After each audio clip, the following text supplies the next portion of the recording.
What does it look like when the world's greatest baseball player gets angry? Not the quiet frustration of a strikeout. Not the visible disappointment of a missed opportunity. Not the polite, carefully worded dissatisfaction that athletes deliver in post-game press conferences with one eye on the camera. Real anger. Visible. Raw. Directed at a decision made by his own manager. When Dave Roberts walked into that meeting room and announced the lineup change before the Rangers game, he had to have known the room would shift. He had to have felt it. Because when Shohei Ohtani processes information he disagrees with, the people around him notice, even when he says nothing out loud. Especially then. But this time, Ohtani didn't stay silent. What happened in the hours between that lineup announcement and the first pitch of that Rangers game has quietly become one of the most talked about behind-the-scenes moments of the entire Dodgers season. Not because it ended badly. Not because it created a lasting rift between player and manager. But because of what it revealed about both men, and about the extraordinary pressure that lives inside a clubhouse carrying the weight of championship expectations every single night. By the end of this, you will see this lineup switch not as a simple tactical decision, but as a window into the most fascinating player-manager dynamic in baseball today. And you will understand why Ohtani's angry reaction was not a problem. It was a sign.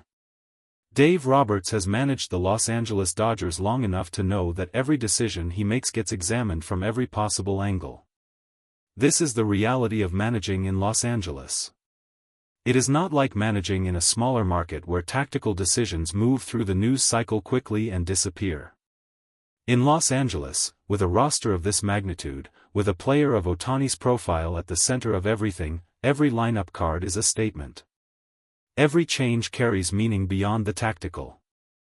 Which is exactly why the switch Roberts made before the Rangers game landed with such unexpected force. The details of the change were specific and deliberate. Ohtani, who had been operating in a particular position within the batting order that had become almost ritualistic in its consistency, was moved. The role Roberts assigned him was different, not dramatically different on paper, but different enough that anyone paying close attention to how Ohtani prepares, how he builds his mental approach to each game around a specific set of expectations, understood immediately that this was not a minor administrative adjustment. It was a disruption. Intentional or not, that is how it landed. Players in the clubhouse described the moment Roberts announced the change as one of those instances where the air in a room shifts without anyone saying a word.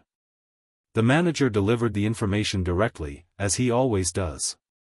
Matter of fact. No lengthy explanation. No extended justification. This is the lineup. This is how we are approaching tonight.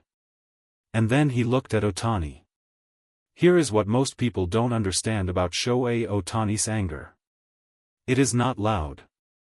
It does not arrive with raised voices or dramatic gestures or the kind of theatrical frustration that television cameras love to capture and broadcast on a loop. Ohtani has spent his entire career, from his earliest days in Japanese professional baseball through his extraordinary rise in the major leagues, operating within a discipline so deep and so consistent that his emotions, even when they surface, express themselves differently from most people.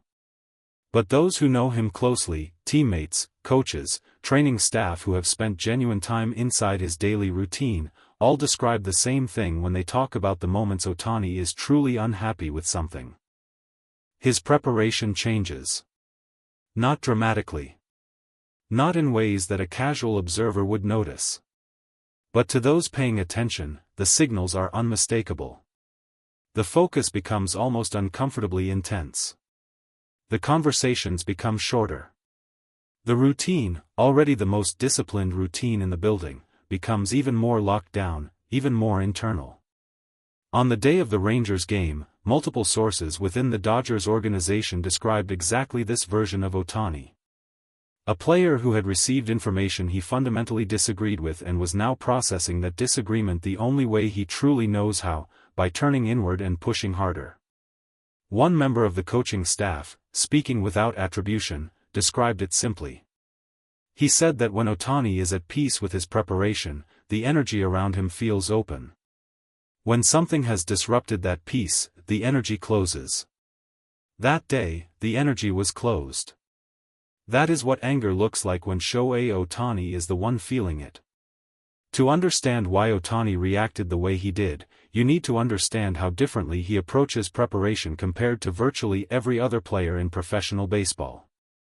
Most players at the major league level prepare seriously. They study opposing pitchers. They review their own recent at-bat tendencies. They work with coaches on mechanical adjustments. This is the baseline standard of professional preparation at the highest level of the sport. Ohtani operates several layers above that baseline.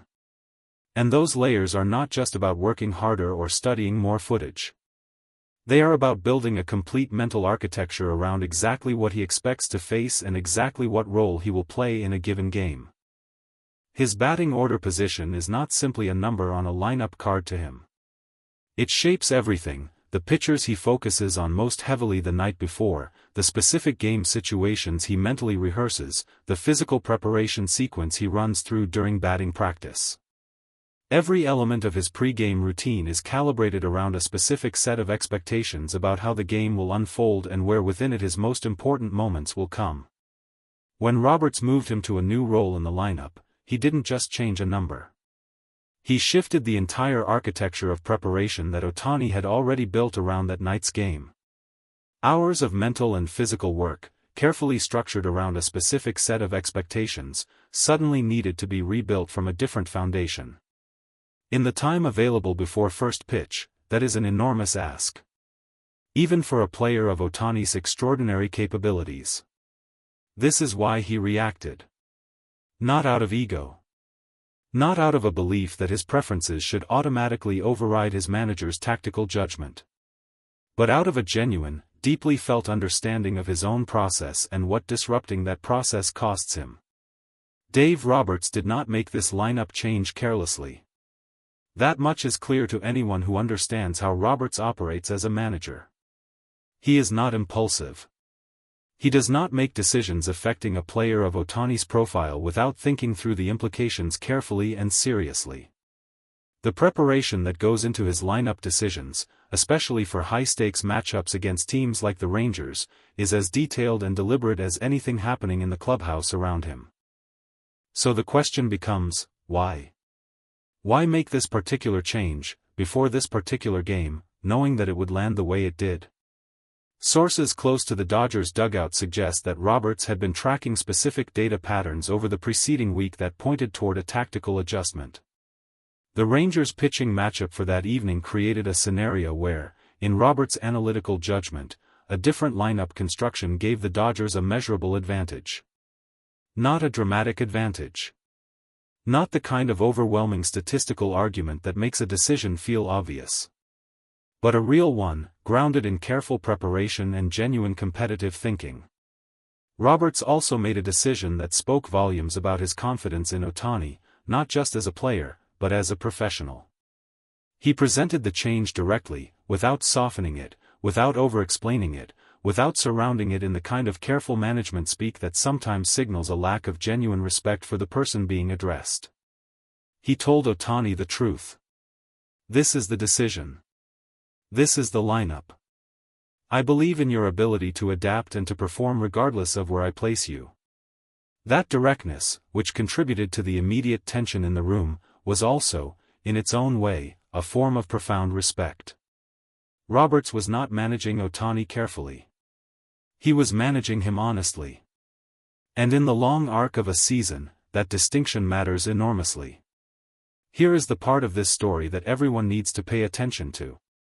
Because everything that happened before first pitch, the tension, the closed energy, the disrupted preparation architecture, the visible anger that filled the room without ever raising its voice, all of it led to a moment on the field that reframed the entire narrative. Ohtani stepped into the batter's box in his new lineup position with all of that weight behind him. Every player in the building knew the background. The coaching staff knew it. Roberts knew it. And somewhere in the back of his extraordinary, disciplined, relentlessly focused mind, Ohtani knew it too. What followed was the kind of performance that defies easy analysis. Because it wasn't just statistically impressive, although it was that. It was the quality of presence he brought to each at-bat that left people in the dugout quietly shaking their heads in something close to disbelief. He had rebuilt the mental architecture. In the hours between the lineup announcement and first pitch, he had taken the disruption, processed it, and constructed a new preparation framework from scratch. Not perfectly, nobody could do it perfectly under those conditions. But well enough to perform at a level that reminded everyone watching exactly why the conversation around this player occupies a category entirely its own. After the game, a teammate described watching Ohtani's first at-bat in the new role and feeling something shift in the dugout. The tension from earlier in the day didn't disappear exactly. But it transformed. Into focus. Into competitive energy. Into the quiet electricity that runs through a baseball team when their best player is locked in. The most important moment of this entire story did not happen on the field. It happened after the final out, in the quieter spaces of the Dodgers clubhouse, when the adrenaline of competition had faded enough for genuine conversation to become possible again. Roberts sought out Ohtani. This detail matters. The manager went to the player, not to justify the decision, not to seek validation for his tactical judgment, but simply to talk. To check in. To maintain the relationship that sits at the very center of everything the Dodgers are trying to build this season. What passed between them has not been fully disclosed. Both men are private in ways that command genuine respect, they do not perform their relationship for public consumption, and the people around them understand and honor that boundary. But the atmosphere in the clubhouse following that conversation was described by multiple people present as noticeably lighter. The closed energy that had defined the day opened again. Ohtani's interactions with teammates in the post-game environment were warm and engaged. The frustration had not been suppressed or ignored. It had been addressed. Honestly. Directly. Between two professionals who respect each other enough to have a real conversation when one is needed. This is what genuine team culture looks like at its best. Not the absence of conflict. Not a false harmony maintained by everyone pretending difficult moments don't exist. But the capacity to move through conflict honestly and emerge from it with the relationship intact, or stronger. In the immediate aftermath of the lineup change story breaking publicly, most of the commentary focused on the tension. On the anger. On the apparent friction between Ohtani and his manager. Several analysts framed it as a warning sign, evidence of a potential fault line within the Dodgers organization that could become problematic as the season progressed. They missed the point entirely. Ohtani's anger was not a warning sign. It was proof. Proof that he cares so deeply about his preparation, about his performance, about his contribution to this team's success, that a disruption to his process produces a genuine emotional response. A player who feels nothing when his routine is disrupted is a player who has stopped caring. And Shohei Ohtani has never stopped caring. Roberts' decision to make the change anyway, knowing how it would land, respecting Ohtani enough to be direct about it, was proof of something equally important. That this manager trusts his best player completely. Not to be perfect. Not to be undisturbed. But to adapt. To compete. To find a way regardless of the circumstances.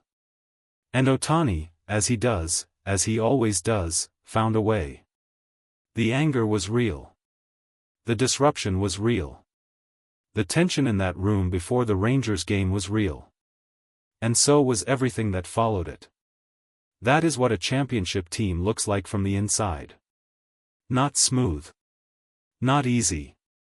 But honest. Accountable. And ultimately, unstoppable.